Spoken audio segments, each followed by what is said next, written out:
अस्सलाम वालेकुम बच्चों, उम्मीद है आप सब ठीक ठाक होंगे।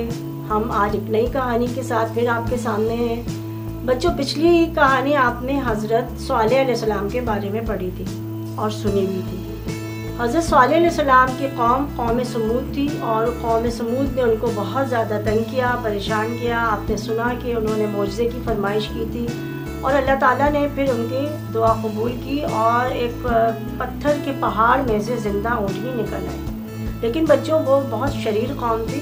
उन्होंने इस मोज़े को देखकर बजाय इसके कि वो ईमान लाते और फरमाबरदार होते, उन्होंने एक बहुत ही ख़राब मंसूबा बनाया। अब आप नई कहानी में वो सुनेंगे कि उन्होंने मज़ीद कौन सी शरारत की। तो कहानी का नाम है हज़रत स्वालेह अलैहिस्सलाम और उनकी ऊँटनी।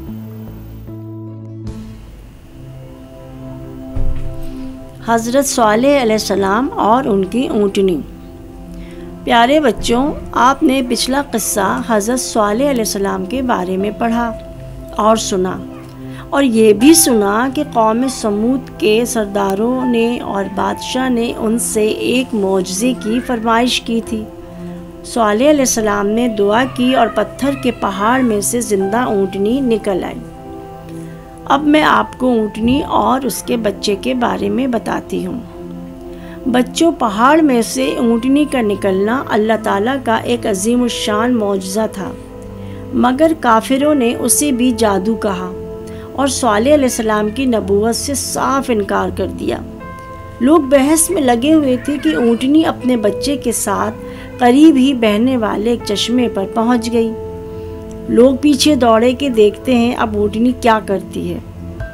ऊँटनी और उसके बच्चे ने पानी पीना शुरू कर दिया।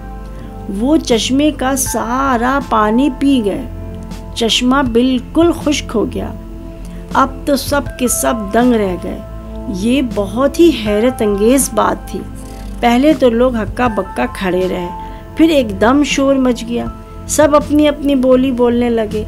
देखा, हम ना कहते थे ये जादूगर है, जादू के ज़ोर से ऊँटनी पैदा हुई है। लोग शोर मचा रहे थे। हाँ हाँ, बिल्कुल ठीक बात है, वरना कोई ऊँटनी इतना सारा पानी कैसे पी सकती है। अरे अब हमारे जानवरों का क्या होगा। कोई कह रहा था जानवरों को छोड़ो, खुद हम और हमारे बच्चे कहाँ से पानी पिएंगे। पानी का ये एक ही तो चश्मा था। लोग शोर मचा रहे थे। हज़रत स्वालेह अलैहिस्सलाम खामोश खड़े थे। ऊँटनी अपने बच्चे के साथ टहलते टहलते फिर पहाड़ पर जाकर आराम से बैठ गई। लोग हज़रत स्वालेह अलैहिस्सलाम के गिर्द जमा हो गए। स्वालेह, ये जो तूने जादू से पत्थर की ऊँटनी बनाई है, हम इसे और इसके बच्चे को रस्सी से बांध देंगे। स्वालेह अलैहिस्सलाम ने नरमी से फरमाया, ऐ मेरी कौम के लोगों, ये ऊँटनी अल्लाह ताला की तरफ से एक निशानी है जो कि अल्लाह के नाम पर तुम्हारे लिए छोड़ी गई है। तुम इसे हरगिज़ ना पकड़ना, ना ही इसे रस्सी से बांधने की कोशिश करना। इसे खुला छोड़ दो, वो जहाँ चाहे जाए, वो जहाँ चाहे रहे। तुम उसे किसी किस्म का नुकसान ना पहुँचाना, वरना याद रखो खुद तुम्हें नुकसान पहुँच जाएगा। खुदा की तरफ से तुम पर सख्त अजाब नाजिल होगा। हज़रत स्वालेह अलैहिस्सलाम ने अपनी कौम के सरदारों को काफ़ी तफसील से समझाया, मगर उनकी एक ही रट थी, हम पानी कहाँ से पिएंगे, हमारे मवेशी तो प्यासे मर जाएंगे, हमारे बच्चे और औरतें क्या करेंगी। कई दिन इसी तरह बहस में गुजर गए। वो ऊँटनी जहाँ जाती, लोग और उनके जानवर डर कर भाग जाते और वो चश्मे का सारा पानी पी जाती। एक दिन लोगों ने हज़रत स्वालेह अलैहिस्सलाम को मस्जिद जाते हुए रास्ते में रोक लिया और इस मसले पर बात की। स्वालेह अलैहिस्सलाम ने फरमाया, ये चश्मा एक दिन ऊँटनी और उसके बच्चे के लिए मखसूस होगा। अगले दिन तुम्हारे मवेशी और घर वाले इस्तेमाल करेंगे। तुम अपनी बारी पर जितना चाहो पानी भर लो, मगर ऊँटनी की बारी पर उसे पानी के लिए तंग न करना।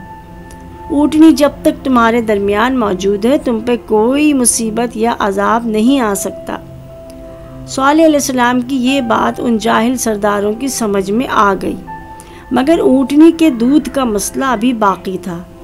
स्वालेह अलैहिस्सलाम ने इसका भी हल निकाल लिया और कहा, जिस दिन ये ऊँटनी पानी पिए उस दिन तुम उसका दूध ले सकते हो। جب تم پانی بھرو اس روز اس کی چھٹی۔ اگلے روز سے یہی ہونے لگا۔ بچوں، کافروں نے اونٹنی کو دیکھ کر دین کی دعوت تو قبول نہ کی، مگر سارے قبیلہ اس کا دودھ نکال نکال کر بالٹیوں میں بھر بھر کے لے جانے لگا۔ وہ مکھن بناتے اور شہر جا کر بیچتے تھے۔ اب وہ ایمان والوں کو ستانے میں ذرا سی احتیاط کرنے لگے تھے۔ پانی کی تقسیم کا مسئلہ بھی حل ہو چکا تھا، مگر کافر اندر ہی اندر اونٹنی اور اس کے بچے سے سخت نفرت کرتے تھے۔ ان ناشکرے لوگوں کی ایک ہی رٹ تھی، اس اونٹنی کے آنے سے ہمارا ایک دن کا پانی کم ہو گیا۔ اونٹنی اتنی بڑی ہے کہ اسے دیکھ کر ہمارے جانور بھاگ جاتے ہیں۔ صالح علیہ السلام انہیں سمجھاتے کہ اونٹنی کے لیے دل میں کینہ نہ رکھو، یہ اللہ کی قدرت سے پیدا ہوئی ہے اور بہت ہی مبارک ہے۔ کافر ایسی باتیں سن کر اور بھڑک اٹھتے اور کہتے یہ مبارک ہے، ہمیں تو یہ منحوس لگتی ہے۔ وہ ظالم اور جاہل لوگ اللہ تعالیٰ کے پیغمبر صالح علیہ السلام پر برے برے الزامات لگاتے۔ بچوں، صالح علیہ السلام کی قوم سمود بہت ہی بری عادتوں کا شکار تھی۔ وہ بت پرستی کے ساتھ ساتھ شراب کے بھی عادی تھی۔ اس شہر میں رہنے والے 9 لوگ ایسے تھے جو ہر وقت شراب کے نشے میں دھت رہتے تھے۔ وہ لوگ صالح علیہ السلام سے حسد کرتے تھے اور اونٹنی کو مار ڈالنا چاہتے تھے۔ ایک دن اونٹنی اور اس کا بچہ پانی پینے کے لیے چشمے پر آئے۔ اونٹنی نے سر کو جھکایا۔ ایک شخص جس کا نام تھا قیدار بن سلف، اس مردود نے اونٹنی کی گردن پر تاک کر ایک تیر مارا۔ اونٹنی زور سے چیخی اور اٹھ کر بھاگنے کی کوشش کرنے لگی۔ ایک دوسرے شخص مسدا بن دہر نامی ظالم نے تلوار کا بھرپور وار کر کے اونٹنی کی ٹانگیں کاٹ ڈالی۔ پھر سب نے مل کر اس پر کئی وار کیے۔ اونٹنی تڑپ تڑپ کے مر گئی۔ اونٹنی کے بچے نے جب یہ منظر دیکھا تو وہ بھاگتا ہوا پہاڑ پر چڑھ گیا۔ بچہ زور زور سے آوازیں نکالتا پہاڑ کے اس پتھر کے قریب گیا جہاں سے اس کی ماں نکلی تھی۔ پتھر کا وہ پہاڑ ایک بار پھر پھٹا اور بچہ اس کے اندر چلا گیا۔ صالح علیہ السلام کو خبر ہوئی تو وہ پریشانی میں بھاگے بھاگے آئے۔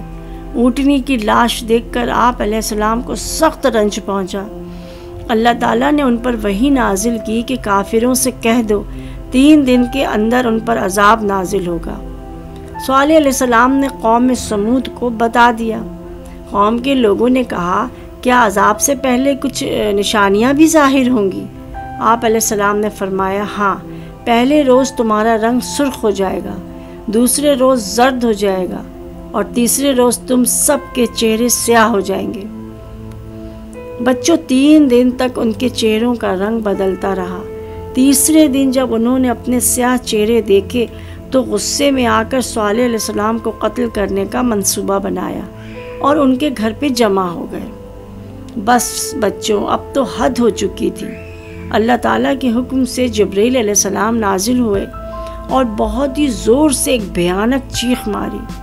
وہ چیخ اتنی ہولناک اور شدید ترین تھی کہ لوگوں کے کلیجے پھٹ گئے۔ پوری قوم ایک ہی لمحے میں ہلاک ہو گئی۔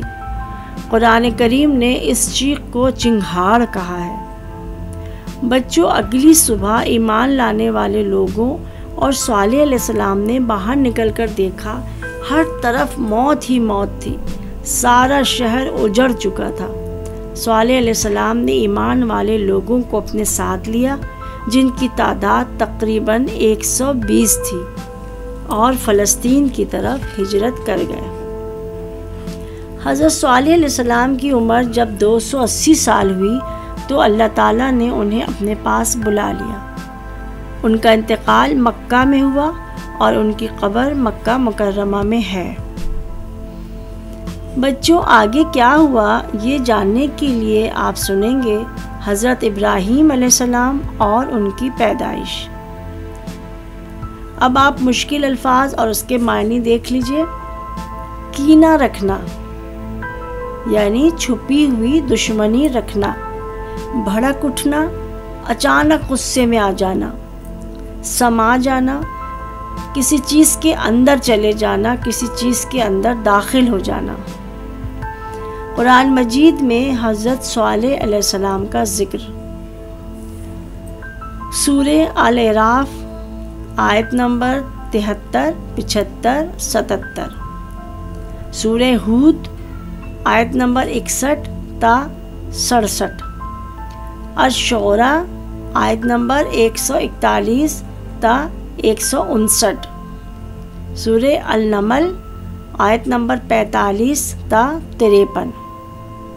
قرآن پاک میں حضرت صالح علیہ السلام کی قوم سمود کا ذکر الاعراف، الہود، الحجر، النمل، النجم، القمر، الحاقہ اور الشمس میں آیا ہے۔